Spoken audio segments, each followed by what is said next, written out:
Bueno, con anterioridad les comentaba que en el reflujo, en la zona de rectificación, ¿sí? Él puede entrar, si es un condensador total, él puede entrar como un líquido saturado o un líquido subenfriado, ¿ok? En el caso de un condensador parcial, siempre entra un líquido saturado, ¿ok? Pero en un condensador total, no necesariamente puede ser un líquido saturado, puede ser un líquido subenfriado.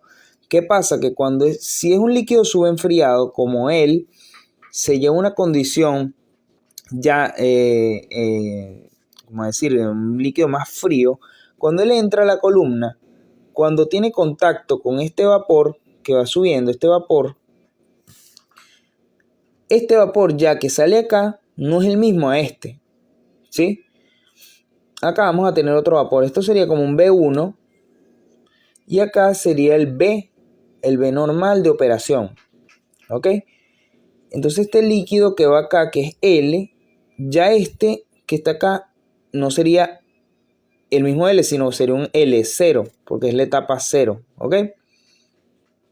Entonces, por lo tanto, van a cambiar los flujos. ¿Por qué? Porque este vapor que viene de abajo B, al no ser igual a B1, ¿por qué? Porque cuando entra L0, como él está más frío, él tiene que robarle energía al vapor que viene subiendo B. Entonces hay una cantidad de masa de ese vapor que va subiendo que condensa. ¿Ok? Entonces no tiene que ser menor que B, ¿cierto? ¿Por qué? Porque hay una cantidad de masa de vapor que tiene que condensar. Por lo tanto, B1 tiene que ser menor que la cantidad de vapor que hay abajo. ¿Sí? Entonces, ¿cómo sería eso? Prácticamente lo que se ve ahí es algo así. Si ustedes hacen el balance de masa en ese, como decía, en esta zona, aquí, van a ver algo así. Un B1 y vamos a decir un B2 en el punto 2. ¿Ok? Acá vamos a tener un L1 y un L0. ¿Ok? Ajá. Y va a haber una cantidad de vapor que va a condensar, que lo vamos a llamar C. ¿Ok? C, o pueden llamarle masa de vapor que condensa, como quieran. Entonces, esto es mi plato 1. ¿Ok? Mi plato 1. ¿Sí? Entonces, si yo hago un balance de masa, de energía, en este caso, ¿por qué? Porque hay un cambio térmico. ¿Qué es lo que va a pasar con respecto a la entalpía de B1 y B2? Como el vapor tiene mucha más energía, acá se hace una aproximación, que es que las entalpías son similares. No es que vayan a ser iguales, pero son muy similares. Es decir, que cuando este líquido que entra le roba la energía a ese vapor, va a robar muy poca. Entonces las entalpías van a cambiar muy poco. Sin embargo, ese líquido va a llegar en condiciones de saturación, ¿sí? Porque nada más necesita esa energía que subenfrió ese condensador para volverlo a llevar al líquido saturado, ¿ok? Entonces, la aproximación es que la entalpía de 2 va a ser aproximadamente la entalpía de 1. ¿Ok? En la fase vapor, solo en la fase vapor. ¿Ok? Entonces, por balance de energía, B1 por H1 más L1 por HF, disculpen, por H1 es igual a L0 por el H del reflujo, ¿sí? Más B2 por H2. Ya, H2. ¿Ok? Entonces, saco factor común H. ¿Por qué? Porque H2 es aproximadamente H1. Y agrupo ambos términos. Es decir, este término lo voy a agrupar con este término. en el mismo lado de la igualdad. Y voy a sacar el factor común H. Entonces da que B2 menos, que B2 menos B1 por H es igual a L1 por H1 menos L0 por H del reflujo. ¿Ok? Entonces, ¿quién es esa masa de vapor que condensa? Esa masa de vapor que condensa, que la vamos a llamar C, ¿a quién es igual? Al B2 menos el B1, ¿cierto? ¿Sí? Tiene que quitarle la cantidad total de vapor que viene de abajo menos la cantidad de vapor que va subiendo. Es decir, lo que entra menos lo que sale. ¿Quién entra? Al balance de masa sería B2, ¿verdad? ¿Y quién sale? C más B1. Y de aquí lo que hice fue despejar. Entonces me queda que C es B2 menos B1. ¿Sí? Y en el reflujo, en el caso del líquido, ¿qué queda? Que L1 es igual a L0 más C. ¿Sí? Este es decir, un balance en la fase vapor, que es la primera ecuación, y la otra es un balance en la fase líquida. Entonces quedan estas ecuaciones. Si despejo C, sustituyo donde está B2 menos B1 el valor de C y el valor de L1 en la ecuación anterior, tenemos que C por H, tenemos que C por H es igual a L0 más C por H1 menos L0 por H de reflujo. ¿Ok? Entonces, ¿quién es aproximadamente C? C es prácticamente HL. Sí, sería despejar esta ecuación. Sería HL menos el H del reflujo entre HB menos HL. ¿Ok?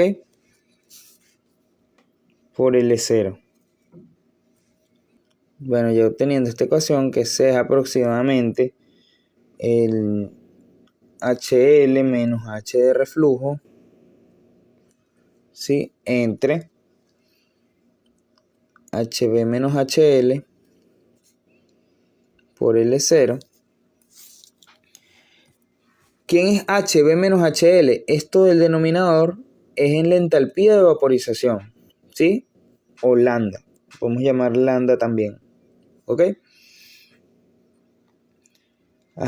¿Y quién es H menos H de reflujo? Esto que está acá es el Cp por el cambio de temperatura, porque es un delta H, ¿cierto? En la fase líquida. Es el C, que es igual al Cp del líquido, suponiendo que el Cp es constante, un Cp promedio, por el delta H, que es la diferencia entre la temperatura de burbuja a la temperatura del reflujo, ¿ok? Entre el lambda, ¿ok? Y esto que está acá es el valor de la masa de vapor que condensa, que lo necesitarían en la ecuación para determinar los flujos de líquido y vapor en las zonas, ¿sí? Porque cuando ahí tenemos esa masa de vapor que condensa en el reflujo, ya el líquido que va abajo no es el mismo, ¿sí? Sino que aquí es un L y el reflujo va a ser un L0, el que entra a la columna, va a ser un L0, ¿sí? Y L0 es diferente al L, ¿ok? Que cuando está saturado, en este caso L0 es igual a L, ¿sí? Porque lo que entra es lo mismo por derrame molar constante. Bueno, ahora vamos a hablar un poco de los tipos de condensadores que hay. Ok, y cómo se representan. Sabemos que existen condensadores totales, ¿ok? ¿Cómo se dibujan? Con una flechita hacia abajo de energía y así, ¿ok? La salida de un condensador total es un líquido, ¿verdad? Entonces acá se define con un XD, ¿ok? ¿Sí? Y en un condensador total, ¿qué va a pasar? Que en la recta, recuerden que la recta de rectificación tiene una ecuación, ¿verdad? La recta de rectificación tiene una ecuación. Y en toda línea, cuando ustedes igualan el punto y igual a x, es decir, de la recta de la zona de rectificación en el punto y igual a L entre B por X más B menos L entre B por XD, ¿sí? En este punto, cuando ustedes dicen voy a igualar Y con X, es decir, en la recta Y igual a X, ¿sí? Pero evaluada en XD, es decir, en mi recta, recuerden que ustedes tienen un diagrama XY, aquí está la Y y aquí está la X, y tienen una curva de equilibrio y tienen una recta Y igual a X. En esta recta Y igual a X, tienen un XD, ¿verdad? Un XD.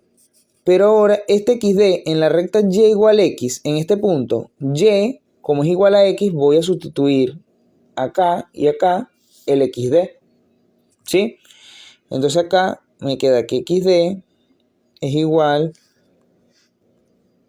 a L entre B por XD.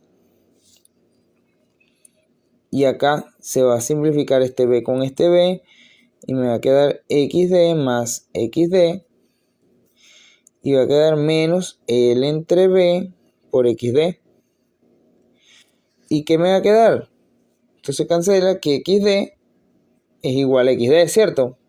Y tiene todo sentido porque es en la recta Y igual a X. Por lo tanto,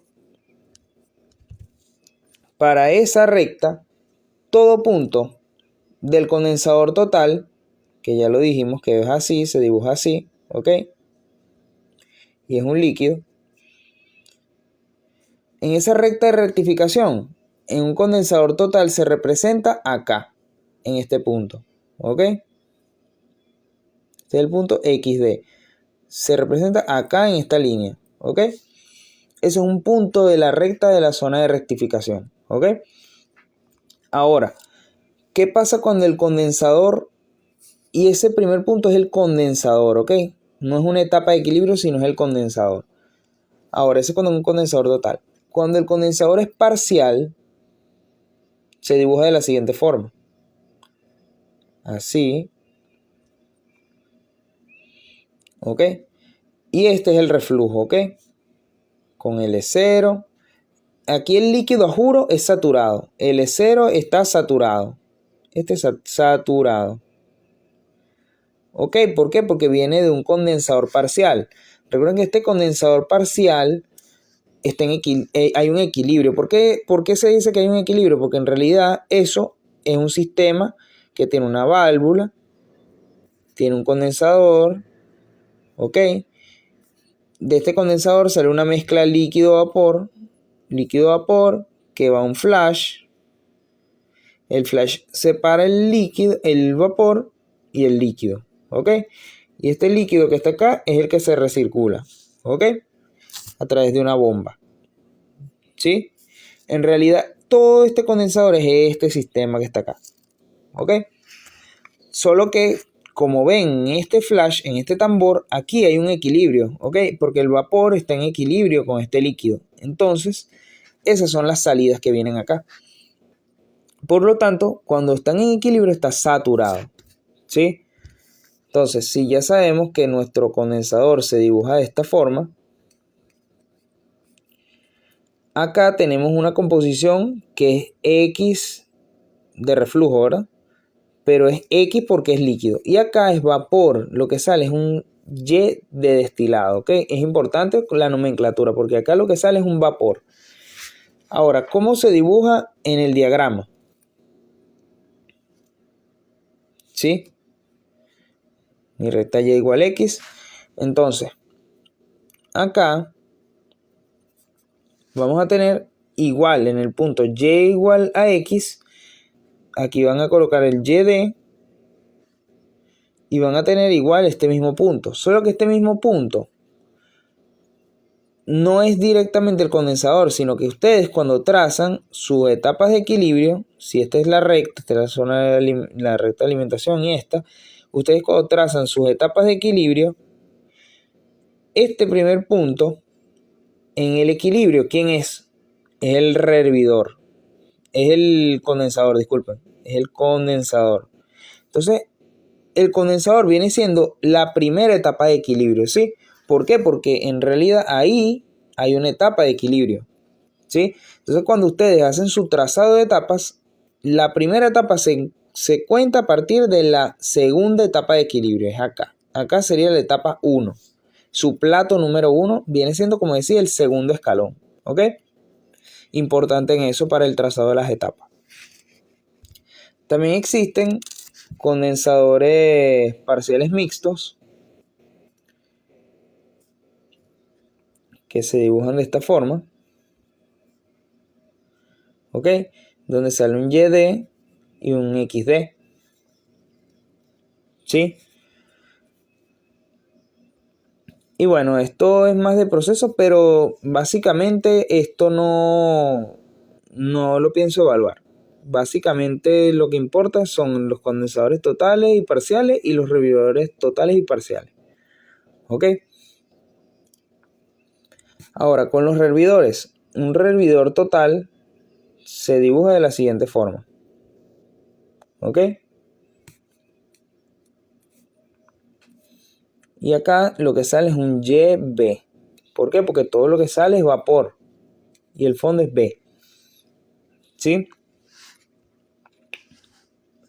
Entonces, ¿cómo se dibuja el rehervidor cuando es total? En el diagrama, así. ¿Ok? En este punto tenemos YB igual acá. Hay un punto YB, ¿ok? En la recta. Y este punto de acá, que está en operación, ¿sí? Es el mismo rehervidor. Aquí es donde está el rehervidor, en el punto que está en operación. Ok, si ustedes trazan las etapas aquí, ok, este punto que está acá, que tiene el contacto con la línea X igual a Y, es el rehervidor. Ok, mientras que si el rehervidor es parcial, se dibuja así. Se recircula, es un vapor y la salida es un líquido, ¿sí? Que es XB por B. ¿Ok? Y aquí es donde está el vapor, YB. Que resulta que este vapor YB con este XB están en equilibrio, ¿sí? Porque esta es una etapa de equilibrio. Entonces, ¿cómo se dibuja en el diagrama?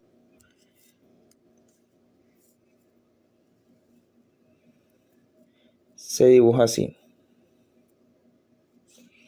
¿Ok? Ustedes cuando trazan las etapas, el resultado, si esta es XB, en este punto aquí que está en equilibrio, de esta etapa de equilibrio, este que está aquí representa el rehervidor. ¿Por qué? Porque es una etapa de equilibrio. ¿Ok? Entonces, ya saben, para contar las etapas, por ejemplo, si esto fuera un condensador total, este es el condensador aquí está XD. Entonces tiene 1, 2, 3. 1, 2, 3. Exacto, hay 1, 2, 3. Hay 4 etapas de equilibrio. ¿Sí? Porque el hervidor es una etapa de equilibrio, pero en realidad la columna tiene 1, 2, 3 platos. ¿Sí?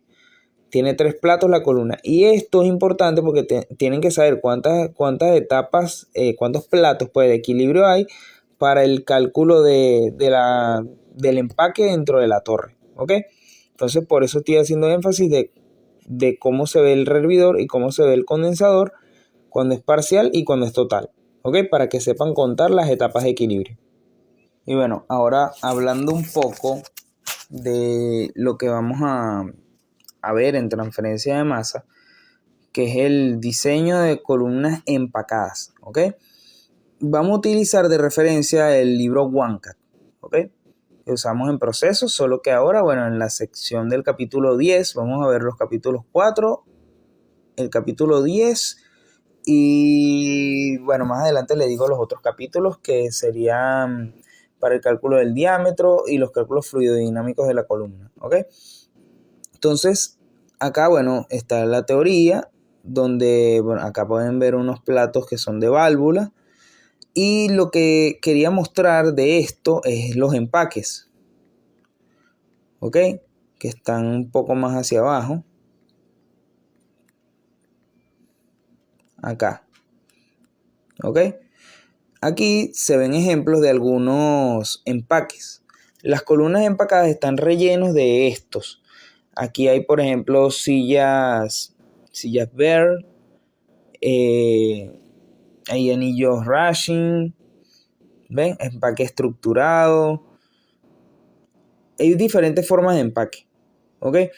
Estas estructuras y esa forma que tiene permite que haya un contacto entre la fase líquido y vapor, y esa área superficial de contacto permite que hayan mayores canales, pues, donde pueda tener ese contacto entre líquido y vapor, y hay un proceso de transferencia de masa.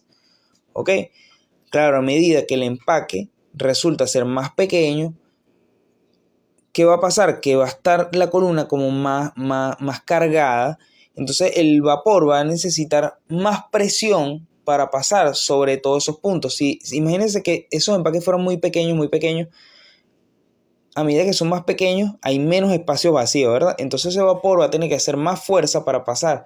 Entonces la caída de presión de la columna incrementa, ¿sí? Entonces a medida que tengan empaques más grandes, van a tener menor caída de presión. Y mientras que esos empaques sean más pequeños, va a tener mayor caída de presión. ¿Qué va a favorecer? Que mientras más empaques hayan, hay mayor transferencia de masa. Y una mayor transferencia de masa que implica una mayor purificación o separación de la sustancia. ¿Ok? Es decir, que si antes se tenía, por ejemplo, un empaque que era de media pulgada, por así decirlo, exageradamente, había una separación donde en el tope se recuperaba un 70%. Si ustedes lo disminuyen a empaques de un cuarto, a lo mejor no va a ser el 70%, sino puede incrementar a un 90%, por ejemplo. ¿Por qué? Porque están disminuyendo el tamaño del empaque, están incrementando el área de contacto, de transferencia de masa, y incrementa la separación, pues. Pero perjudica la caída de presión de los equipos.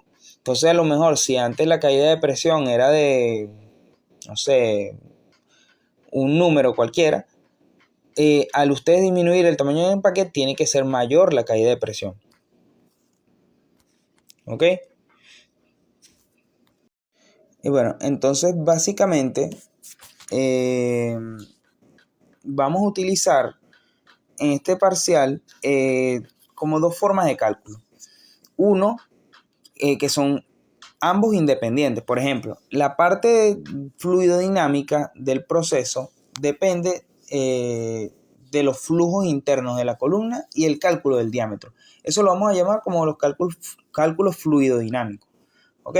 Que dependen de la caída de presión, el tráfico de líquidos de líquido y gas que hay interno en la columna, y nos va a permitir calcular esos flujos, ¿sí?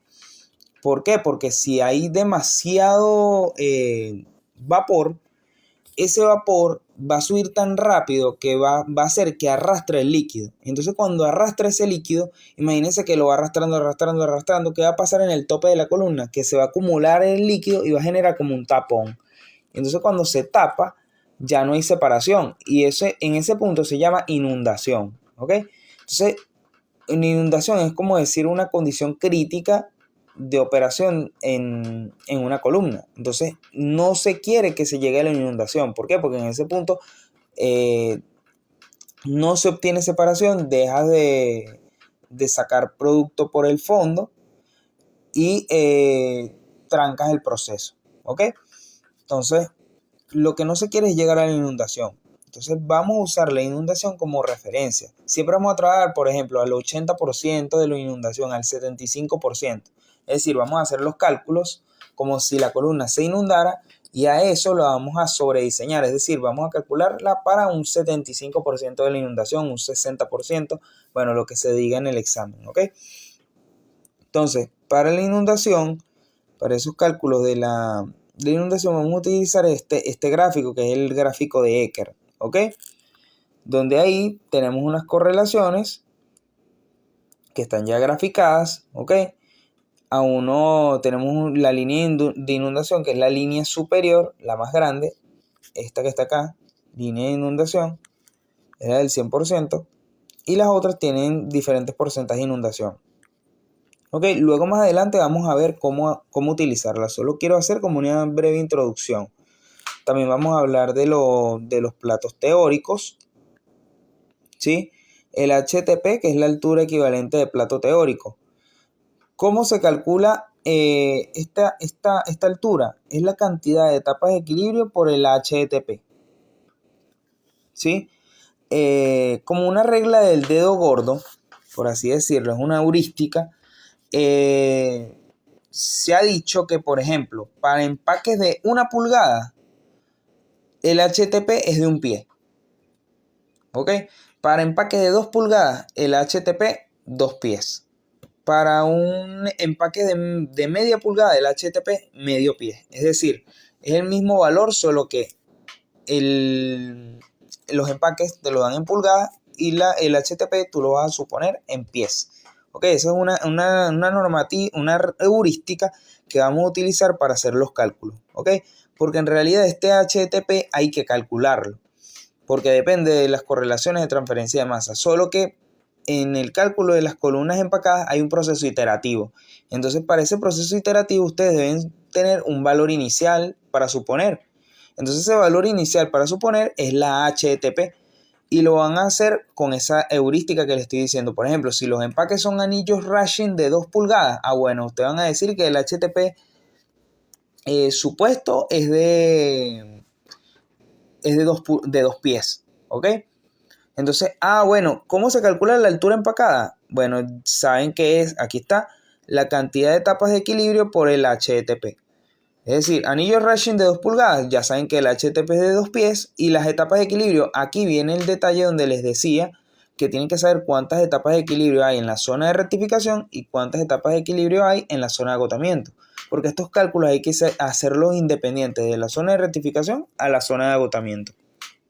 Entonces, por ejemplo, en la zona de rectificación hay 3 etapas de equilibrio. Si el condensador es total, saben que deberían haber entonces 3 escalones. ¿Ok? Entonces sería multiplicar 3 por 2, 6. Entonces la altura total de esa de esa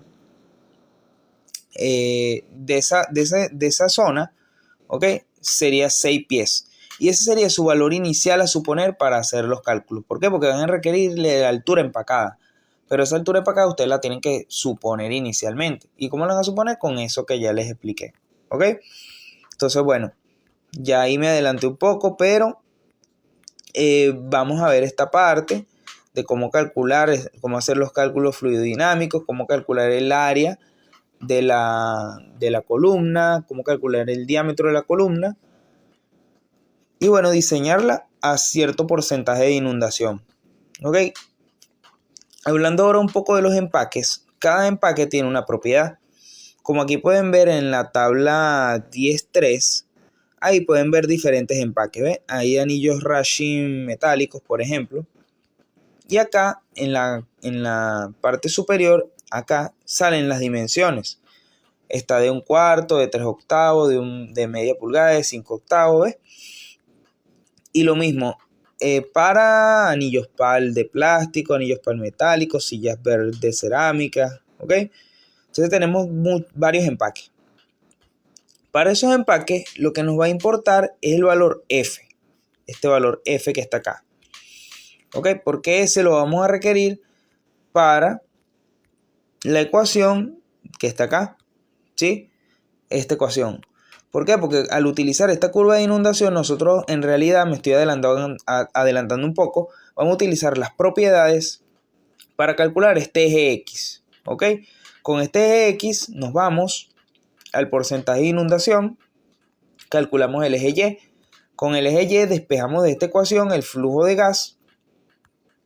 Y con el flujo de gas, bueno, lo llevamos a la porcentaje de inundación adecuado, que es el que nos piden de diseño.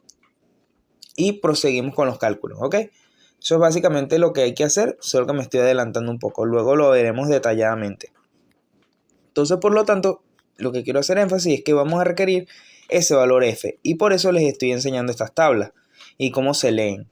Yo les voy a dar el tipo de empaque. Por ejemplo, anillos palmetálicos. Bueno, ustedes saben que son de 5/8 de pulgada. Ustedes entran a esta tabla, buscan anillos palmetálicos y ven el valor. De 5/8 el valor es 70. ¿Sí lo ven? Este que está acá. Entonces ese va a ser su valor para hacer los cálculos. ¿Ok? Si ven acá, esta es la continuación de la tabla. Es como si esta la pegaran al lado de esta, al lado derecho. ¿Sí? Porque sigue 5/8, luego viene 3/4, 1, 1 y 1/4. ¿Ok? Es como si pegaran esta tabla justo al lado de esta, al lado derecho. ¿Ok? Y se lee así. Entonces, para anillos rashing metálicos,